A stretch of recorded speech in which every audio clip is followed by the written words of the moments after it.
Assalamualaikum warahmatullahi wabarakatuh. Halo sahabat-sahabati, bertemu lagi dengan saya Fadila Zahida dari Prodi PAI 2C.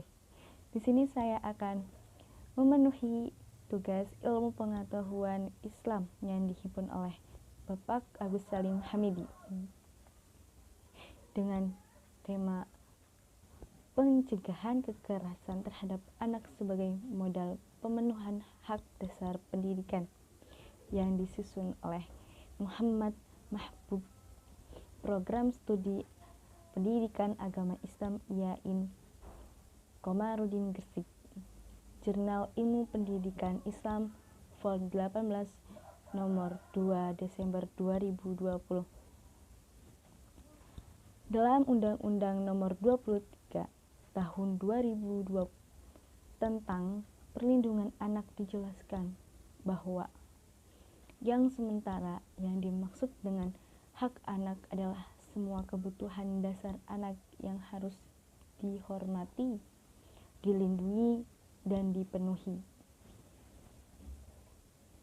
Disebut anak adalah seseorang yang belum berusia 18 tahun, termasuk yang masih dalam kekerasan terhadap anak dimaknai sebagai setiap perbuatan yang berakibat timbulnya kesengsaraan atau penderitaan secara fisik, mental, seksual, psikologis, termasuk penelantaran dan perlakuan buruk yang mengancam integritas tubuh dan merendahkan martabat anak. Kekerasan bukan hanya berakibat pada fisik, tetapi sekaligus psikis dan sosial anak.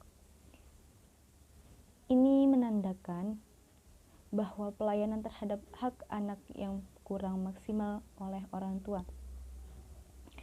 Guru bisa menimbulkan kekerasan terhadap anak. Di sisi lain,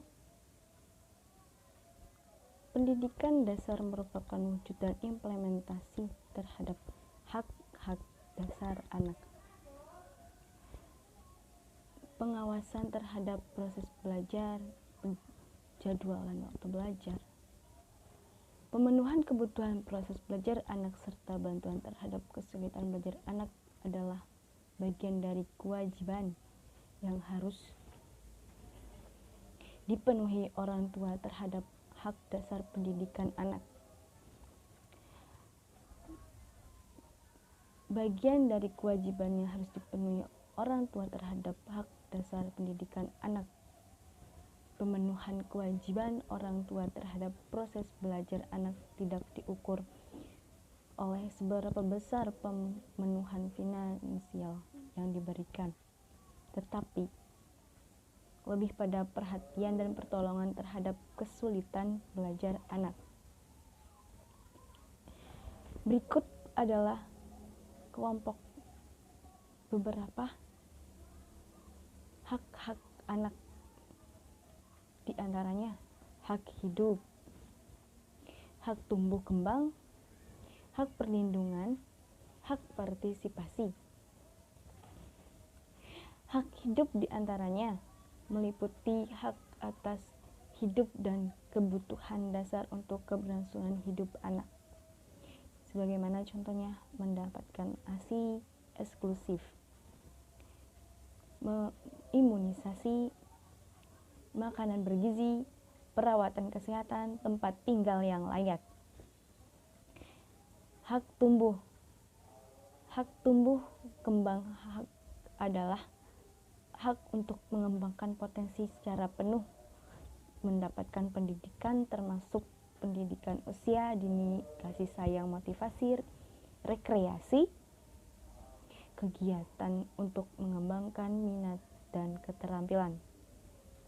Hak perlindungan ini hak untuk mencegah terjadinya segala bentuk kekerasan, penelantaran, dan eksploitasi. Diperlukan tidak diperlukan kasar, dihukum secara fisik dan verbal, digunakan untuk kepentingan seksual dan ekonomi, dipenuhi hak hidup dan tumbuh kembangnya. Hak partisipasi. Hak ini memberikan kesempatan pada anak untuk terlibat dalam hal-hal yang mempengaruhi hidup anak sesuai dengan usia dan tingkat perkembangan anak, meminta pendapat dalam mengambil keputusan, misalnya sekolah, makanan, pakaian, pola asuh, hobi, minat, atau lain-lain sebagainya. Demikian hak hidup dan hak perlindungan juga menjadi bagian dari kebutuhan dalam proses pendidikan anak yang menjadi kewajiban alami orang tua. Perlakuan salah. Jenis perlakuan salah ini antara lain kekerasan, eksploitasi, penelantaran, dan yang terakhir pembahayaan. Kekerasan terhadap anak. Jenis-jenis kekerasan ini adalah kekerasan fisik, kekerasan psikis, kekerasan seksual. Kekerasan fisik meliputi membanting, menampar, membenturkan kepala, menggigit, mengguncang tubuh anak, mencubit atau mencakar, melempar anak, menyiram air panas, membakar, memaksa anak makan cabai, dan contoh lain sebagainya. Kekerasan psikis meliputi sering mengkritik, meremehkan, membentak, mempermalukan anak di hadapan orang lain, tidak menunjukkan kasih sayang pada anak, mendorong untuk terlibat dari kegiatan kriminal, mengancam, menghukum, mengabaikan, meninggalkan anak, menjadikan anak sebagai sasaran kemarahan. Kekerasan seksual adalah setiap perbuatan yang berupa pemaksaan hubungan seksual dengan cara tidak wajar dan tidak disukai. Pemaksaan hubungan seksual dengan orang lain dengan tujuan komersial atau tujuan lainnya. Kekerasan seksual ini dapat berupa dijual pada mucikari, dipaksa menjadi pelacur, dipaksa bekerja di warung remang-remang. Akibat yang ditimbulkan dari kekerasan terhadap anak berupa kematian, patah tulang, kerusakan otak, luka, gangguan otak, organ seksual. Cara pencegahan kekerasan anak dalam keluarga diantaranya adalah memahami tumbuh kembang anak, menjadi pendengar yang baik, membangun komunikasi dua arah dengan anak. Cara pencegahan kekerasan anak dalam masyarakat di antara lain peduli sesama tetangga, melakukan diskusi-diskusi tentang kekerasan terhadap anak melalui pertemuan rutin atau tidak, atau melalui kegiatan keagamaan.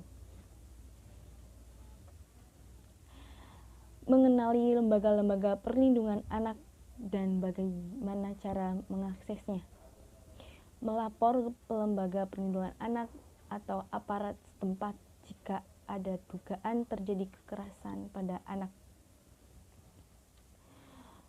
Jika mengetahui, melihat, atau kekerasan, wajib membantu anak untuk segera diamankan.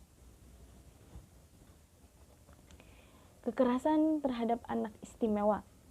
Kekerasan anak istimewa adalah anak yang mengalami keterbatasan fisik atau mental yang sesungguhnya, mempunyai potensi istimewa yang dapat dikembangkan sehingga anak tetap dapat berpartisipasi secara bermakna dengan lingkungan sosialnya. Agar orang tua dapat melakukan pencegahan terhadap kekerasan pada anak-anak istimewa, maka diperlukan kesadaran orang tua bahwa anak adalah titipan atau amanah dari Tuhan. sehingga orang tua berkewajiban menjaganya dengan baik, termasuk anak-anak istimewa. Perilaku diingat bahwa anak istimewa memiliki keterentanan dan dari kekerasan, eksploitasi, dan penelantaran. Orang tua tidak merasa malu memiliki anak istimewa karena ia memiliki potensi untuk berkembang dan berprestasi. Jika lingkungan keluarga memberikan ia kasih sayang dan didukung untuk kemandiriannya. Orang tua harus memfasilitasi anak istimewa untuk bersosialisasi dengan lingkungan sekitarnya. Orang tua harus berkewajiban memenuhi hak pendidikan anak istimewa seperti anak lainnya. Bagi anak-anak istimewa, pendidikan inklusi sangat disarankan agar bisa bersosialisasi dan beradaptasi dengan anak-anak lainnya. Orang tua ikut serta dalam forum orang tua anak istimewa. Masyarakat berkewajiban memberikan dukungan pada keluarga yang memiliki anak istimewa dengan memperhatikan, melindungi, menyelenggarakan sekolah inklusi, lingkungan bebas hambatan, dan perlindungan sosial secara perawatan.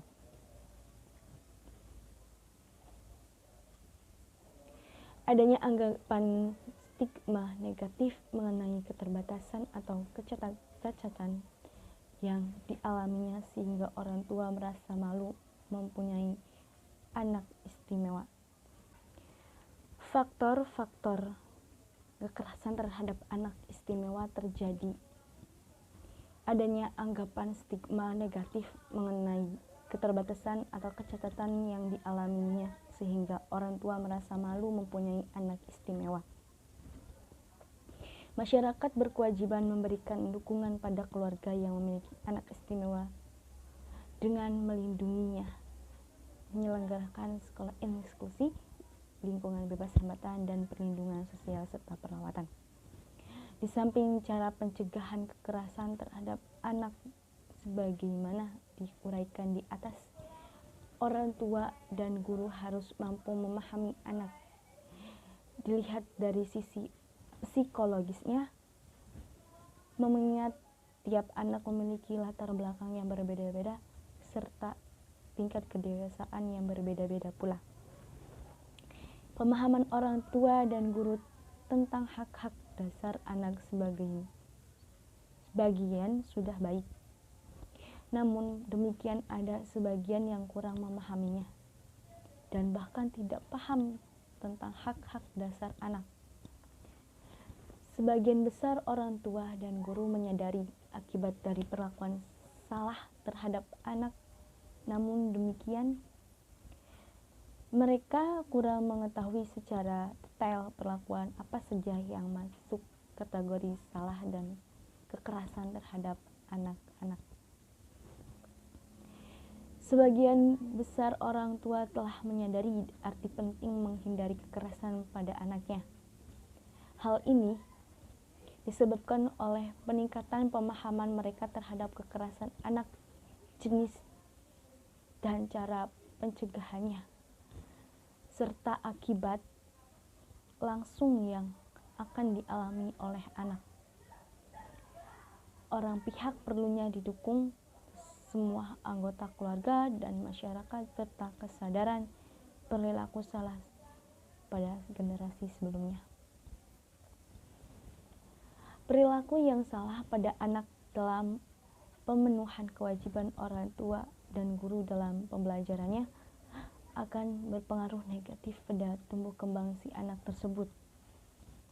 Sebaliknya, perlakuan yang benar dalam pemenuhan hak dasar pendidikan anak akan berpengaruh positif pada tumbuh kembang si anak tersebut. Sebagai hasil dan proses pendidikan anak, kesadaran semacam ini dimiliki oleh semua orang tua dan guru dalam rangka pemenuhan hak dasar pendidikan terhadap anak. Sekian ulasan artikel dari saya. Apabila ada kekurangan atau kata-kata yang kurang berkenan, mohon dimaafkan. Wassalamualaikum warahmatullahi wabarakatuh.